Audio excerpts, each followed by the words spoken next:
지난주에 우리는 마태복음 6장 5절부터 8절까지의 말씀을 통해서 너는 기도할 때라는 제목으로 함께 말씀을 나누었습니다. 크게 두 가지를 말씀드렸죠. 하나는 너희는 기도할 때에 외식하는 자와 같이 기도하지 말라라는 주님의 말씀이었습니다. 그러기에 다른 사람들에게 보이기 위한 기도가 아니라 골방에 들어가 은밀하게 계신 주님 앞에 기도할 것을 우리에게 말씀해 주셨습니다. 다른 하나는 이방인과 같이 중언부언 기도하지 말라라는 거지요. 그래서 이방인들과 같이 염려하며 걱정하며 근신하면서 우리의 신이 혹 내 기도를 듣지 않을까봐 반복해서 그렇게 염려하며 기도하지 말라라고 그렇게 말씀해 주셨습니다. 그러면서 또 8절에서 마지막으로 이렇게 말씀하여 주셨죠. 그러므로 그들을 본받지 말라, 이방인을 본받지 말라라고 하시면서 구하기 전에 너희에게 있어야 할 것을 하나님 너희 아버지께서 아신다라고 그렇게 말씀하고 계십니다. 예수님께서 우리에게 기도를 가르쳐 주시면서 특별히 방법적으로 외식하지 말 것, 그리고 이방인과 같이 중언부언하지 말 것을 말씀해 주셨는데, 이것은 어찌 보면 기도의 방법적인 모습이다라고 그렇게 이야기할 수 있습니다. 그런데 오늘 성경을 보세요. 오늘 8절에 보니까 구하기 전에 너희가 있어야 할 것을 다 아신다라고 하셨으면 우리가 굳이 기도할 필요가 있을까라는 생각을 해보시지 않겠습니까?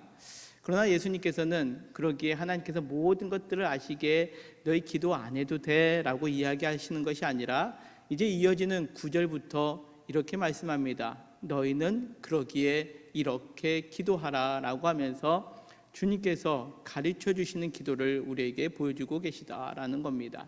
그러기에 마태복음 6장 9절부터 15절은 주님께서 가르쳐 주시는 기도, 또 이것을 줄여서 주의 기도, 주기도라고 그렇게 우리는 이름하고 있죠.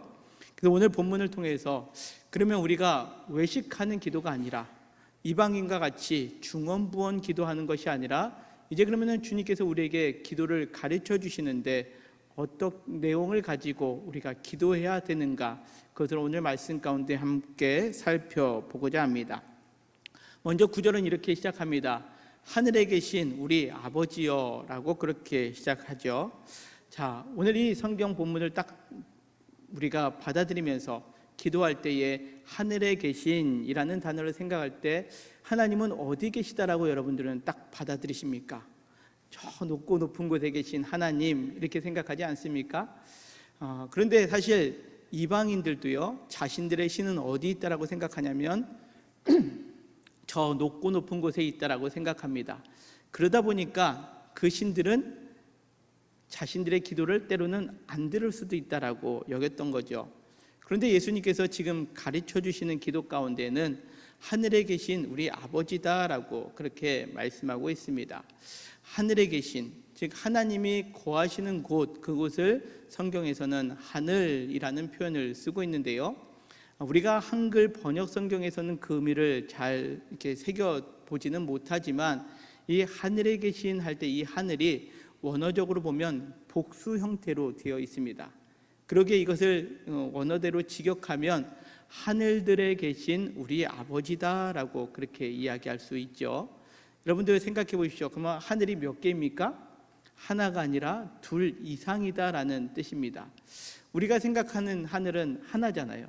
그런데 그러면 예수님께서는 왜 하늘들에 계신 우리 아버지라고 그렇게 기도하라고 명하셨을까요?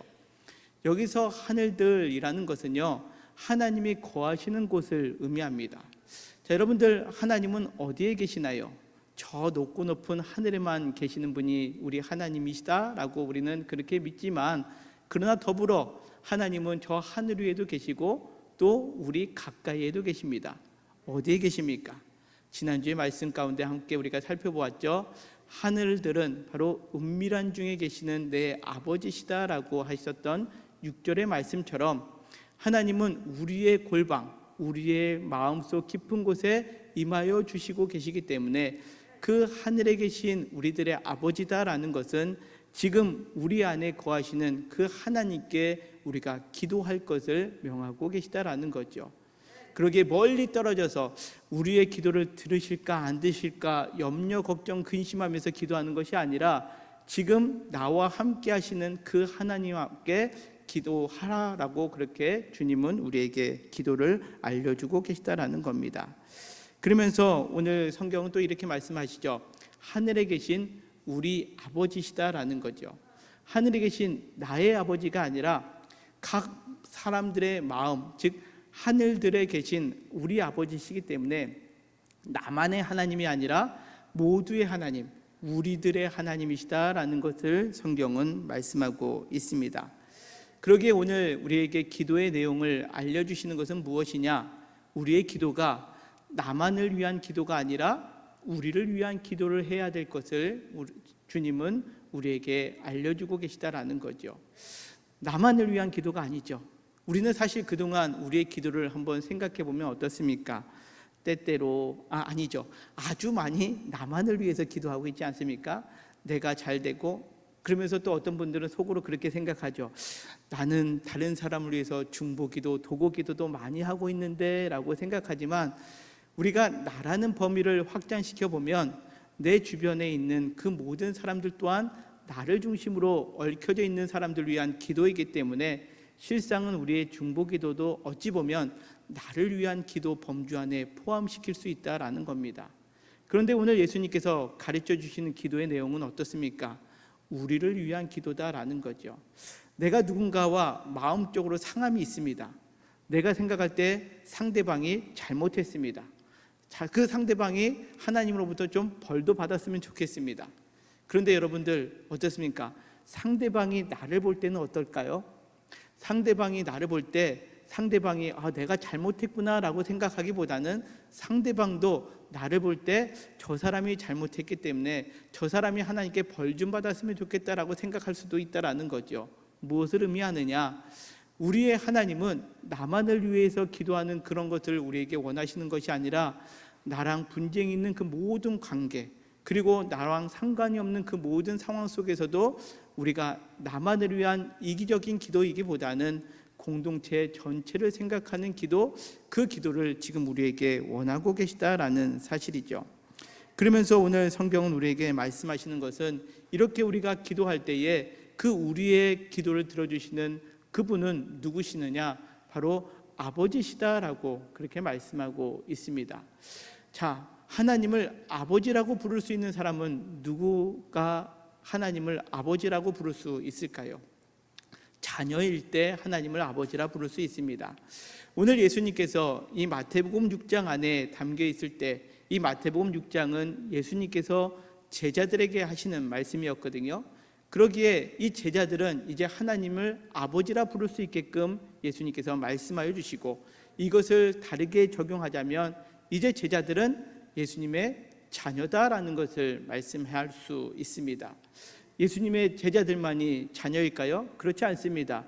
예수 그리스도를 구주로 영접하고 산 모든 이들은 지난주에 말씀에 살펴본 것처럼 모두가 하나님을 아버지로 모실 수 있다라는 거죠. 그러기에 저나 여기 계신 모든 이들이나 또 이 땅에 살아가는 모든 사람들이 예수 그리스도를 구주로 고백하는 사람들이라면 우리 모두는 하나님을 아버지로 모실 수 있다라는 것을 우리는 기억하며 기도해야 함을 예수님은 우리에게 말씀하고 있습니다. 그렇다면 하나님께서 우리의 아버지가 되신다라는 의미는 어떠한 의미를 가지고 있을까요? 하나님은 아버지니까 뭐 달라고 다 땡깡 부려도 될까라고 우리가 생각할 수도 있죠. 그러니까 어린 아이들이 아빠 나 이거 사주세요, 이거 사주세요. 때로는 마트나 그런 곳에서 떼부리면서 이거 사줄 때까지는 안 가. 그러면은 부모가 사주듯이 그런 우리가 자녀된 모습이 아니라 오늘 예수님께서 우리에게 하나님을 아버지라고 부를 수 있게 된다라는 것은 하나님을 우리의 아버지라고 부를 수 있는 자녀다움을 늘 결단할 것을 우리에게 요구하고 계시다라는 거죠. 단지 하나님께서 우리의 아버지가 되신다라는 것을 통해서 무언가 달라고 요청하는 것이 아니라 하나님이 우리의 아버지가 되시면 우리는 하나님의 아버지의 아들, 딸이 되기에 그 자녀다움을 우리가 결단하기 위하여 하나님의 이름을 부를 때마다, 아버지라고 부를 때마다 그렇지, 내가 하나님의 자녀이지 라고 생각하면서 세상 속에서 삶을 살아갈 때마다 하나님의 자녀다움을 기억하고 결단하고자 예수님께서는 우리에게 하늘에 계신 우리 아버지를 부를 때마다 이와 같은 기도의 모습을 갖기를 원하고 계셨다라는 겁니다. 오늘 예배 가운데 함께하는 우리 모두 하나님을 아버지라고 부를 수 있는 하나님의 자녀됨을 믿으십니까? 그렇다면 우리 모두가 이제는 기도할 때마다 하나님을 아버지로 고백하며 기도하며 나아가는, 그러기에 내가 기도할 때마다 나는 하나님의 자녀지, 세상에 속한 존재가 아니라 하나님의 자녀답게 삶을 살아가려고 날마다 결단하며 나아가는 우리 영통교회 모든 성도님들 되시기를 간절히 소망합니다. 다음으로 9절 하반절에 보면 이름이 거룩히 여김을 받으시오며 라고 그렇게 성경은 말씀합니다. 사실 구약 성경에서 하나님은 말씀하여 주실 때 내가 거룩하니 너희도 거룩하라 라고 말씀하여 주셨습니다. 근데 예수님께서 이제 제자들에게, 자녀들에게 기도를 알려주시는데 하나님의 이름이 거룩히 여김을 받으신다라고 그렇게 표현하고 있습니다. 하나님의 이름이 거룩히 여김을 받는 경우는 어떠한 경우일 때 이와 같이 우리가 기도할 수 있을까요? 하나님 스스로가 구약의 말씀처럼 거룩하다라고 말씀하시는 것이 아니라 이제는 자녀 삼은 우리를 통해 하나님께서 거룩히 여김을 받게 하신다라는 의미가 담겨 있습니다. 우리가 그럴 때 있잖아요. 쟤 누구 자식이야? 라는 이야기를 할 때 그 아이를 뭐라고 하는 것이 아니라 그 아이의 행동을 통해서 부모까지 평가하는 경우들 우리가 있지 않습니까? 사실 우리가 기도할 때도 마찬가지입니다. 오늘 아버지 그 이름이 거룩히 여김을 받는다라는 것은 우리의 삶의 모습을 통해서 하나님이 어떠한 분이신가가 드러날 수 있게 되기에 우리의 삶을 통하여 하나님의 이름이 거룩히 여김을 받도록 그러한 삶을 살 것을 우리에게 명하고 계시다라는 거죠. 그렇다면 우리가 하나님의 자녀답게 삶을 살아간다는 것은 어떠한 의미일까요? 하나님의 자녀다움은 어떠한 의미를 가지고 있느냐? 우리가 마태복음 5장에서 하나님의 자녀에 관한 말씀이 있습니다. 되짚어 보면 이렇게 성경은 말씀합니다. 마태복음 5장 9절에 화평하게 하는 자는 복이 있나니 그들이 하나님의 아들이라 일컬음을 받을 것이미요 라고 말씀하고 있습니다. 이 땅에 살아가는 동안에 믿음의 사람들은 하나님의 자녀라 일컬음을 받게 되는 것은 다른 데 있는 것이 아닙니다. 예배를 열심히 드리고 기도 생활을 열심히 한다라고 해서 하나님의 자녀로 일컬음을 받는 것이 아니라 마태복음 5장 9절에서는 우리가 다른 사람과 화평한 가운데 이루어갈 때에 비로소 하나님의 자녀 아들이라 일컬음을 받게 되고, 오늘 주 기도 안에 우리가 하나님의 아들로서 화평을 이루어갈 때에 그것을 통해서 아버지의 이름이 거룩히 여김을 받는다라고 그렇게 우리는 이야기할 수 있다라는 거죠. 그러기에 오늘 우리는 우리의 기도의 모습 가운데 내가 얼마나 이웃과 화평을 위하여 기도하고 있는지를 되짚어 볼 필요가 있다는 것입니다. 여러분들의 기도에 이웃과 화평을 위하여 기도하고 계십니까? 사실 우리의 기도는 우리의 부족한 것을 채우기 위한 기도가 얼마나 많이 있습니까? 그렇죠?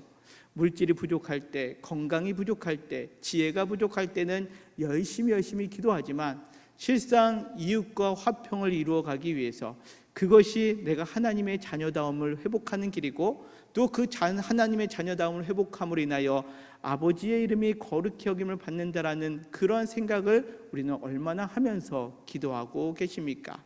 오늘 말씀을 통해서 이제 우리의 기도의 내용 가운데 이 화평을 이루기 위한 기도를 늘 행하며 하나님 앞에 기도하며 나아가는 우리 영통교회 모든 성도님들 되시기를 간절히 소망합니다. 사실 교회가 세상 사람들로부터 좋은 평가를 받고 있지 못하잖아요. 그 이유는 무엇일까요? 사실 교회 안에서 분쟁이 너무 많이 일어납니다. 그렇지 않습니까? 우리가 하나님을 믿는 사람들 사랑의 공동체라고 이야기를 하지만 실상 어찌 보면 우리 안에서도 분쟁이 많이 일어납니다. 근데 어떤 경우는 교회 안에서는 분쟁이 없습니다. 그런데 교회 안만 똘똘 뭉쳐서 세상과 화평 있게 지내기보다는 우리만의 리그를 보내는 그러한 교회들도 많지 않습니까? 그러다 보니까 교회가 세상 속에서 야, 저 교회가 하나님의 교회구나, 하나님의 믿음의 공동체구나 라고 인정받기보다는 너희들이나 잘하세요 라고 그렇게 우리가 폄하되는 경우들이 얼마나 많이 있습니까? 오늘 말씀 속에서 우리의 기도 가운데 하나님, 우리가 이제는 화평을 이루어 가게 하여 주셔서 하나님의 자녀가 되고 그 하나님의 자녀다움으로 인하여 많은 사람들에게 하나님의 이름이 거룩히 여김을 받게 하는 그런 믿음의 공동체, 믿음의 성도님들 되시기를 간절히 소망합니다. 또한 오늘 성경의 10절은 이어서 이렇게 말씀합니다. 나라가 임하시오며 라고 그렇게 성경은 말씀합니다. 주기도문의 중심에는요, 사실 하나님의 나라가 중심되어 있습니다. 하나님의 이름을 거룩하게 하면 하나님의 나라가 우리 가운데 임한다라는 것을 우리가 기도할 것을 오늘 주님은 우리에게 명하고 계십니다. 자, 하나님 나라가 무엇입니까? 제가 누누이 이야기합니다. 하나님 나라는 죽어서 가는 곳이 아니라 하나님이 다스리시는 곳이 하나님 나라입니다 라고 늘 말씀을 드렸습니다. 물론 우리가 죽어서 하나님이 통치하시는 그 천국에 가죠.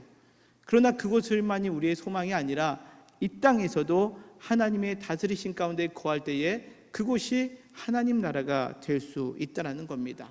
그럼 하나님의 다스리심은 어떻게 이루어집니까? 예수님께서 말씀하신 마태복음 12장 28절에 보면 내가 하나님의 성령을 힘입어 귀신을 쫓아내는 것이면 하나님의 나라가 이미 너희에게 임하였느니라 라고 그렇게 성경은 말씀합니다. 그렇습니다. 하나님의 영이 임하는 곳이 하나님께서 다스리시는 곳이 되고 그곳이 하나님의 나라가 된다라고 예수님은 말씀하여 주셨습니다. 그러면 하나님 나라가 어디 있습니까? 하나님의 영이 우리 심령 안에 있으면 우리의 심령이 하나님 나라가 될 수 있음을 여러분들 믿으시기를 바랍니다. 그러기에 우리가 기도할 때마다 우리가 추구해야 될 것은 무엇입니까? 하나님 나라가 우리 안에 들어오기를 우리는 기도해야 된다라는 거죠. 여러분들은 그 하나님 나라를 누리려고 기도하고 계십니까? 아니면 여러분들은 여전히 세상의 가치관에 따라서 물질을 따라 삶을 살아가려고 하고 또 명예를 따라 삶을 살아가려고 하고 세상의 만족을 추구하면서 삶을 살아가려고 할 때 세상의 것이 우리를 다스리게 되면 우리는 결코 하나님 나라를 경험할 수 없다라는 거죠. 우리가 이 땅에서 하나님 나라를 경험하기 위해서는 우리의 심령에 하나님의 성령이 우리 가운데 임하여야 되고 그 하나님의 성령이 우리를 온전히 다스릴 때에 세상에 추구하는 것이 우선순위 되는 것이 아니라 하나님이 우리의 우선순위가 될 때에 우리는 그곳에서 하나님 나라를 경험할 수 있게 된다라는 말씀입니다. 여러분들 오늘도 이 예배의 자리를 통해 또 주님께서 가르쳐 주시는 그 기도의 자리를 통해 하나님 나라를 추구하며 하나님 나라를 경험하는 우리 모든 성도님들 되시기를 간절히 소망합니다. 그리하여 우리 안에 성령께서 임하시면 내 안에 그리고 우리 안에 교회 안에 그리고 가정 안에 그리고 더 나아가 내가 속해 있는 모든 공동체가 하나님 나라가 될 수 있음을 믿음으로 고백하시며 기도하며 나아가는 우리 모든 이들 되시기를 간절히 소망합니다.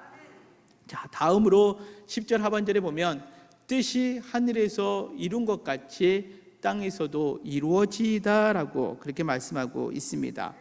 자, 하나님의 뜻이 하늘에서 이루어진 것처럼 땅에서도 이루어진다라는 말씀이죠. 그렇다면 하나님의 뜻은 무엇이겠습니까? 예수님께서는 마태복음 9장 13절에 이렇게 말씀하고 계십니다. 너희는 가서 내가 국류를 원하고 제사를 원하지 아니하노라 하신 뜻이 무엇인지 배우라 라고 그렇게 말씀하고 계십니다. 하나님의 뜻이 어디에 있다라고요? 우리가 제사를 잘 드리는 것이 물론 하나님의 뜻인 것처럼 우리가 생각하지만 그것보다 더 원하시는 것이 무엇이냐? 하나님은 국류를 원하신다라는 거죠. 사실 하나님께서 우리를 너무나 국률이 여겨주셔서 우리를 너무나 불쌍히 여겨주셔서 그 독생자 아들 예수 그리스도를 우리에게 보내주신 것 아니겠습니까? 그러기에 우리가 그 하나님의 국률하심이 하늘에서 이룬 것처럼 이 땅에서도 하나님의 국률이 임하는 것, 이것이 하나님의 뜻이다라는 것을 우리에게 말씀하고 있습니다. 그렇다면 그 하나님의 우리를 국률이 원하신다라는 것을 성경은 어떻게 우리에게 말씀하고 계실까요? 다시금 마태복음 5장 7절에 있는 말씀으로 돌아가겠습니다. 긍휼히 여기는 자는 복이 있나니 그들이 긍휼히 여김을 받게 된다라는 것입니다. 이 땅에서 하나님 나라는 우리 안에 성령이 임하셔서 우리가 그 성령의 능력 안에 거하는 삶이다라고 말씀하셨는데, 그 성령의 능력으로 살아간다라는 것은 다름이 아니라 우리가 능력 있고 파워풀한 삶을 살아가는 것이 아니라 우리 심령 안에 하나님의 긍휼로 충만해지는 것임을 우리는 기억해야 된다라는 거죠. 그러기에 우리는 기도할 때에 하나님의 긍휼을 구하는 기도가 되어야 된다라는 겁니다. 여러분들은 얼만큼 하나님께 긍휼을 구하며 기도하고 계십니까? 우리가 필요한 것들은 많이 구하지만 내 있는 이 모습 그대로 나는 하나님의 긍휼이 필요한 존재입니다라고 고백하며 여러분들 기도하고 계십니까? 사실 성경에 보면 많은 믿음의 사람들이 있습니다. 그 믿음의 사람들이 예수님으로부터 병고침을 받고 구원의 은총을 받을 때 그들의 기도를 잘 살펴보면 그들은 이렇게 기도합니다. 다윗의 자손 예수여 나를 불쌍히 여기소서라고 기도했다라는 거죠. 여러분들 기도할 때마다 그 하나님의 긍휼을 구하며 기도하며 나아가는 저와 우리 모두가 되기를 간절히 소망합니다. 그러할 때에 하나님께서는 우리의 기도에 하나님의 뜻이 이루어지는 것은 하나님 앞에 우리가 긍휼을 구하고 그 긍휼을 받은 우리가 또 긍휼의 삶을 살아갈 때에 그것이 하늘의 뜻이 이 땅 위에 이루어지는 우리를 통하여 이루어 가시는 길임을 오늘 주님은 기도를 통해서 우리에게 말씀하고 계시다라는 것이죠. 자, 이어지는 11절에 있는 말씀은 오늘 우리에게 일용할 양식을 주시옵고입니다. 자, 하나님께서 우리의 아버지가 되시기에 우리에게 일용할 양식을 달라고 기도하고 있습니다. 자, 지난주의 설교를 다시 한번 생각해 보겠습니다. 이방인들의 기도는 어떠한 기도라고요? 이방인들의 기도는 중언부언 기도였다라고 말씀드렸습니다. 그러면서 31절, 32절을 이렇게 함께 읽었죠. 같이 한번 읽겠습니다. 시작. 그러므로 염려하며 이르기를 무엇을 먹을까, 무엇을 마실까, 무엇을 입을까 하지 말라. 이는 다 이방인들이 구하는 것이라. 너희 하늘 아버지께서 이 모든 것이 너희에게 있어야 할 줄을 아시느니라. 아멘. 자, 여러분들에게 질문하겠습니다. 여러분들은 먹을 것을 구해야 됩니까? 구하지 말아야 합니까? 주기도 안에서는 일용할 양식을 달라고 기도하라고 했는데 31절, 32절에 보면 무엇을 먹을까, 마실까, 입을까 하는 것들은 다 누가 구하는 거라고요? 이방인들이 구하는 것이니까 이 모든 것이 너에게 있어야 할 줄을 아신다라고 말씀하고 있습니다. 그렇다면 우리는 구해야 될까요? 말아야 될까요? 어떤 분은 지난주에 설교를 듣고 하나님 모든 것들을 다 기도했는데 더 이상 기도할 게 없어졌다라고 합니다. 구하지 말라고 하니까. 그럼 여러분들은 어떠하셨습니까? 그런데 우리는 오늘 이 기도를 보면서 이렇게 생각하셨으면 좋겠습니다.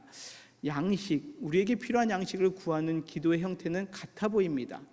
주기도에 나와 있는 그 일용할 양식을 구하는 거나 아니면 무엇을 먹을까, 무엇을 마실까라고 기도하는 형태는 같지만 기도의 내용은 다른 기도다라고 그렇게 이야기할 수 있습니다.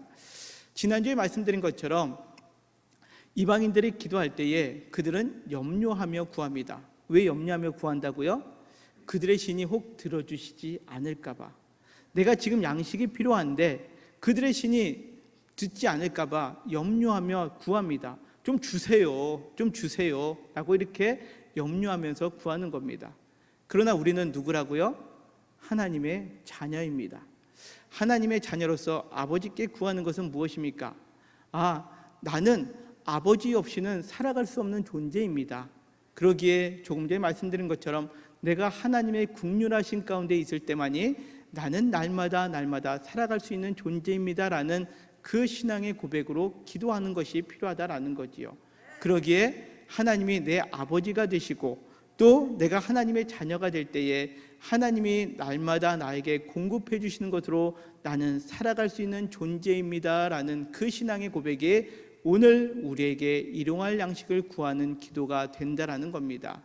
그러기에 하나님이 안 주실까 봐 일용할 양식 좀 주세요라고 기도하는 것이 아니라 나는 하나님이 주실 때만 먹고 살아갈 수 있는 존재이기에 하나님 아버지를 내가 또 부르고 찾고 의지합니다라고 하나님을 향한 기도가 된다라는 사실이죠. 그러기에 우리 사랑하는 성도 여러분, 여러분들은 무엇을 먹을까, 무엇을 마실까, 무엇을 입을까 염려하며 기도하는 존재가 아니라 하나님 아버지께 날마다 일용할 양식을 구할 수 있는 그러한 믿음의 성도님들 되시기를 간절히 소망합니다. 그러기에 기도는 날마다 똑같은 기도가 할 수 있습니다. 그죠? 저도 새벽마다 날마다 똑같은 기도를 합니다. 근데 왜 똑같은 기도를 할까요? 하나님이 안 들어주실까 봐요? 아니죠. 날마다 똑같은 기도를 하는 것은 첫 번째는 내가 하나님의 도움이 없으면 살아갈 수 없는 존재에게 날마다 하나님의 긍휼을 구하며 기도합니다.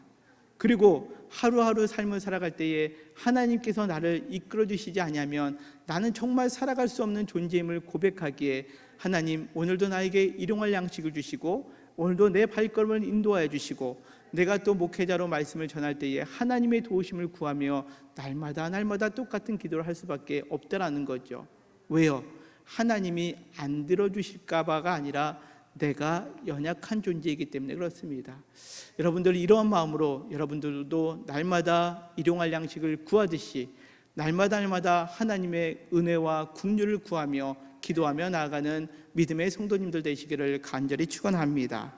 자, 다음으로 우리에게 말씀하고 계시는 기도는 12절에 우리가 우리에게 죄 지은 자를 사하여 준 것 같이 우리 죄를 사하여 주시옵고라고 기도하라 말씀하고 계십니다. 한마디로 얘기하면 용서하는 삶을 살라라고 말씀하고 계십니다. 하나님의 용서는 대표적으로 마태복음 18장에 나와 있는 무자비한 종에 관한 비유에서 예수님께서는 명확하게 우리에게 말씀하고 계십니다. 1만 달란트 빚진 종이 있었습니다. 1만 달란트 빚진 종이 왕 앞에 나아갈 때에 왕 앞에 긍휼을 구합니다. 그때 그 1만 달란트 빚진 자를 왕이 용서해 줍니다. 다 탕감해 줍니다. 그래서 기쁜 마음으로 집으로 돌아가는데 자기에게 100데나리온 빚진 자가 나타나자 그의 멱살을 잡고 그를 옥에 가두게 됩니다. 그 소식을 들은 1만 달란트 탕감해 줬던 왕이 그 종을 불러다가 너는 왜 이렇게 내가 너를 긍휼히 여겨주시고 용서해 준 것처럼 너는 왜 그를 용서해 주시지 아니하였냐라고 하면서 그를 다시금 옥에 가두는 장면이 나옵니다. 여러분들 그 말씀 속에서 여러분들이 그 무자비한 종이 됨을 여러분들 그렇게 받아들이고 계십니까? 나는 하나님으로부터 크신 사랑과 크신 용서함을 받았는데 내 주변에 작은 것 하나 나에게 흠이 가는 그런 것들을 통해서 우리는 마음속에 응어리를 지고 용서하지 못하는 모습들이 있다면 오늘 이 말씀을 통해서 그렇지 하나님의 크신 사랑 그 긍휼하심이 나에게 임하여서 내가 용서함 받았다면 내 주변에 정말로 나에게 지극히 작은 것 내가 용서할 수 있는 존재가 될 수 있도록 여러분들 그 용서를 위하여 기도할 수 있는 우리 모든 성도님들 되시기를 간절히 소망합니다. 그러기에 15절에서도 이렇게 말씀하고 계시죠. 너희가 사람의 잘못을 용서하지 아니하면 너희 아버지께서도 너희 잘못을 용서하지 아니하시리라 말씀합니다. 얼마나 무서운 말씀입니까? 오늘 이 말씀을 다시 한번 우리 마음속에 되새기며 하나님 내가 용서하는 삶을 살게 해달라고 더욱더 깨어 기도할 수 있는 우리 영통교회 모든 성도님들 되시기를 간절히 소망합니다. 자, 마지막으로 13절에 보면 우리를 시험에 들게 하지 마시옵고 악에서 구하시옵소서라고 그렇게 기도하고 있습니다. 여기서 말하는 시험은 유혹이라는 시험입니다. 그 유혹은 어떻게 올까요? 외적으로 유혹이 다가옵니다. 외부에서 오는 유혹은 어떤 것일까요? 마태복음 4장에서 예수님께서 굶주렸을 때 금식하시고 굶주렸을 때에 사탄이 와서 예수님을 유혹하죠. 물질로, 명예로, 권력으로 우리를 유혹하는 경우들이 있습니다. 이것 또한 유혹이고 또 내 안에 시작되는 유혹이 있습니다. 어떠한 유혹일까요? 우리가 지지난주에 말씀 가운데 생각해보면 6가지 마음을 우리가 함께 보지 않았습니까? 6가지의 마음은 무엇입니까? 분노, 탐심, 이기심, 자만심, 보복심, 차별의 마음이 내 안에서 나를 유혹함으로 인하여 내가 그 유혹에 넘어지는 삶을 살아갈 수밖에 없을 때에 우리를 시험에 들지 않도록 우리는 더 깨어 기도해야 된다라는 것을 성경은 우리에게 말씀하고 있습니다. 그러기에 날마다 우리는 기도해야죠. 유혹에 빠지지 않게, 그리고 악에서 우리가 구출될 수 있도록 늘 기도하며 나아가는 우리 영통교회 모든 성도님들 되시기를 주님의 이름으로 간절히 축원합니다. 자, 설교를 준비하다가 제가 예전에 대학원 다닐 때에 이 상상설교에 관한 수업을 들은 적이 있었거든요. 그때 교수님께서 하나의 그 쪽지를 주면서 이와 같은 주기도문에 그 반하는 내용을 보여주신 적이 있습니다. 반한다라는 것은 우리가 사실 주기도는 언제 합니까? 주일 예배는 예배 끝나고 제가 축도로 예배를 마치지만 새벽 예배, 또 구역 예배, 또 여러분들이 모여 있어서 기도를 마치고 나면 주기도로 기도를 마치는 분들이 계시는 걸로 알고 있습니다. 그렇지 않습니까? 그러면 우리가 어느 순간부터 이 주기도는 주문처럼 되어진 거죠. 그냥 기도의 마무리, 예배의 마무리처럼 우리가 그렇게 주의 기도를 생각했는데, 그렇게 우리가 생각했던 주기도가 오늘 말씀처럼 더 깊은 의미가 담겨 있음을 우리는 깨달아야 된다라는 거죠. 그럼에도 불구하고 우리는 날마다 그 주기도를 외우지만 우리는 사실 그렇게 살지 못했다라는 거죠. 그 수업 때 들었던 그 메모가 이러한 내용입니다. 하늘에 계신 이라고 하지 말라. 매일매일 세상의 것만 생각하면서. 우리라고 하지 말라. 언제나 너 혼자만 생각하면서. 아버지라고 하지 말라. 전혀 아들, 딸답게 살지 않으면서. 이름이 거룩히 빛나시며 라고 하지 말라. 제 이름만 내려고 발버둥 치면서. 아버지의 나라가 오시며 라고 하지 말라. 오로지 황금 만능의 나라만을 원하면서. 뜻이 하늘에서와 같이 땅에서도 이루어지소서 하지 말라. 오로지 모든 것이 내 뜻대로 되기를 바라면서. 오늘 저희에게 일용할 양식을 주시고 라고 하지 말라. 죽을 때까지 먹을 양식을 쌓아두려고 하면서.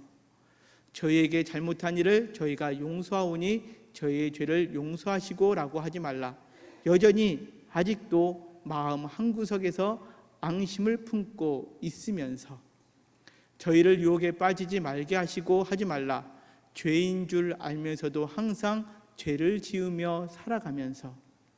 악에서 구하소서 하지 말라. 악을 빤히 보면서도 피하려 하지 않으면서. 아멘이라고 하지도 말라. 주기도를 진정 나의 기도로 바치지 않으면서 라는 내용이 있습니다. 여러분들은 좀 어떻습니까? 이 주기도를 여러분들 오늘 하늘에 계신 우리 아버지서부터 악에서 구하소서라는 이 주기도를 들으면서 여러분들의 기도가 이제는 바뀌는 기도가 되기를 간절히 소망합니다. 그래야 제가 수업에 들었던 그 내용처럼 우리가 그 주기도 내용이 전혀 그렇게 살지 않으면서 날마다 읊조리는 하나의 주문이 아니라 진정 우리의 삶, 우리의 신앙, 그리고 우리가 아버지의 자녀로서 살아가는 데에 귀한 원동력이 될 수 있는 그러한 기도의 모습이 됨으로 말미암아, 기도의 내용이 됨으로 말미암아 이제는 하나님의 자녀답게 이 땅에서 믿음의 승리를 경험하며 나아가는 우리 영통교회 모든 성도님들 되시기를 주님의 이름으로 간절히 축원합니다.